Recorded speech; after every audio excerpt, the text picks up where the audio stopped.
कि आज से 100 साल पहले लोग अनपढ़ रह जाते थे एजुकेशन की वजह से, उससे 10 गुना ज्यादा आने वाले 10 सालों में लोग अनपढ़ रहने लगेंगे। जैसे गरीब लोग या मिडिल क्लास फैमिली अपने बच्चों को अच्छी शिक्षा नहीं दे पा रहे हैं। जी हाँ, अभी भी नहीं दे पा रहे हैं, आने वाले समय में तो बिल्कुल भी नहीं दे पाएंगे, क्योंकि गवर्नमेंट स्कूल एजुकेशन सिस्टम को खत्म करने में सबसे बड़ा वायरस का काम कर रहा है। अगर आप इस चैनल पर आए हैं तो सब्सक्राइब का बटन दबा दें और वीडियो को आखिरी तक देख कर जाना। अगर अच्छी लगे तो लाइक का बटन दबा दें, क्योंकि मैं इस वीडियो में बताऊंगा कि आने वाले समय में कौन कौन एजुकेशन को अफोर्ड कर पाएगा और ये सब चीजें किस तरह से चल रही हैं। प्राइवेट स्कूल और सरकारी स्कूल। सबसे पहले लेते हैं हम सरकारी स्कूल, और मैं आपको बताऊंगा 8वीं कक्षा तक हमारे स्कूलों की क्या हालत है। क्योंकि अगर किसी बच्चे की नींव शुरू अगर कहीं से होती है तो वो नर्सरी से लेकर 8वीं कक्षा तक ही शुरू होती है, और हमारे देश के सबसे खराब और सबसे बेकार एजुकेशन 8वीं कक्षा तक की है। क्यों? क्योंकि हमारे देश के सरकारी टीचर्स अपनी जॉब को बहुत ज्यादा कंफर्टेबल जॉब समझना बंद नहीं करेंगे तब तक चीजें ठीक हो ही नहीं सकती।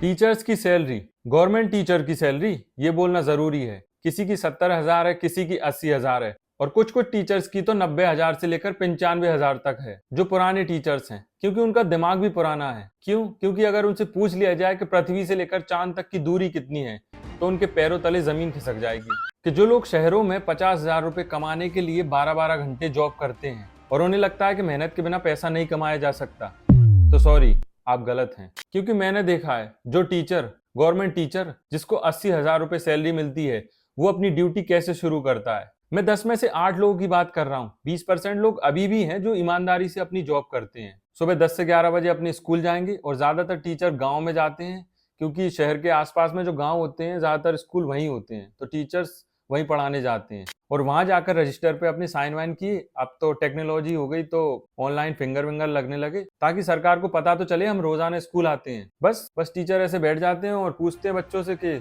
इस बार तुम्हारे घर में कौन सी सब्जी हुई है, और तुम्हारे यहाँ गाय भैंसें होंगी तो फिर दूध भी होता होगा, दूध होता होगा तो घी भी निकलता होगा, घी होता है तो 1 लीटर घी बांध लाओ, मैं तुम्हें पास कर दूंगा। बस सारा सामान लपेटा और 2 घंटे में घर वापसी। ये है, और इस तरह आराम की नौकरी चलती रहती है। लेकिन ये लोग ये नहीं सोचते कि भविष्य खत्म हो जाएगा आने वाली पीढ़ी का। आप लोग इस बात को सुनकर हैरान हो गए। कुछ ऐसे टीचर्सों से मैं मिला हूँ और स्कूल में जो भी फॉर्मेलिटी होती है उनको पूरा करके अपनी दोस्त की दुकान पर चले गए टाइम पास करने। पूरा पूरा दिन बातें करते रहते हैं और कुछ नहीं। और एक ऐसे टीचर से भी मैं मिला हूँ जो 11 बजे तो स्कूल जाएगा, लेकिन उसका रोजाना 1 बजे पेट गुड़गुड़ करने लगेगा रोजाना, और वो 1-2 घंटे ड्यूटी करके चला जाएगा। वैसे ये बात कहनी तो नहीं चाहिए, लेकिन इस देश में सबसे ज्यादा फ्री का अगर कोई पैसा कमा रहा है तो इस देश के सरकारी टीचर्स कमा रहे हैं। चलिए, पैसा तो एक अलग बात हो गई, लेकिन उन बच्चों का क्या, उनकी फ्यूचर का क्या?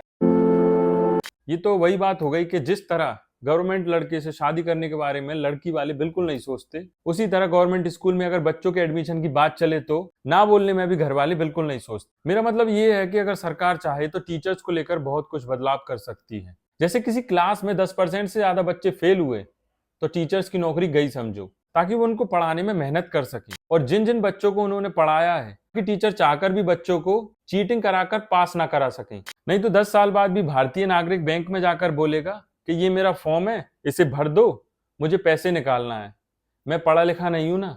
कितने लोगों के साथ ऐसा होता है, कमेंट करके बताएं। कुल मिलाकर जब तक डर नहीं है तब तक सब सोते ही रहेंगे। Private school. अब बात करते हैं प्राइवेट स्कूलों के बारे में। उनके बारे में तो क्या ही कहना। बच्चों को अंग्रेजी सिखाने के नाम पर इतना लूटा जा रहा है, इतना लूटा जा रहा है कि पूछो ही मत। भारत में 30% से ज्यादा लोग ऐसे भी हैं जो 20 से 25,000 रुपए हर महीने कमाते हैं, और उनका 8 से 10,000 रुपए स्कूल की फीस भरने में चला जाता है, और घर चलाने में थोड़े बहुत पैसे बचते हैं। अगर ऐसा ही चलता रहा तो घर की व्यवस्था, बच्चों को आगे पढ़ाने की व्यवस्था नहीं हो पाती है। भैया चलो ठीक है, अगर शहर में 1-2 बच्चे बुद्धिमान हैं और अगर उनको सरकार स्कॉलरशिप के नाम पर मदद कर भी देती है तो उससे और बच्चों का क्या फायदा। सरकार को जितनी मदद करनी होती है उससे तो वो वोट बैंकिंग बढ़ा लेते हैं। ये तो करना ही पड़ेगा ना, वरना टीवी पर क्या चलाएंगे, सिंपैथी के नाम पर वोट तो लेंगे ना। देखो सारा चक्कर कहाँ है, सारा चक्कर है सरकारी स्कूल। सरकारी स्कूल वाले अगर बच्चों को अच्छे से पढ़ाने लगे तो गरीब माँ बाप को उनकी पढ़ाई की चिंता नहीं रहेगी। अगर किसी के पास अच्छे स्कूलों में पढ़ाने के लिए पैसा नहीं है तो वो माँ बाप अपने बच्चों को सरकारी स्कूलों में डालेंगे और ये सोचकर एडमिशन करवाएंगे कि अगर हम हमारे बच्चे का एडमिशन सरकारी स्कूल में करवाते हैं तो वो कम से कम बिना पढ़ा लिखा नहीं रहेगा।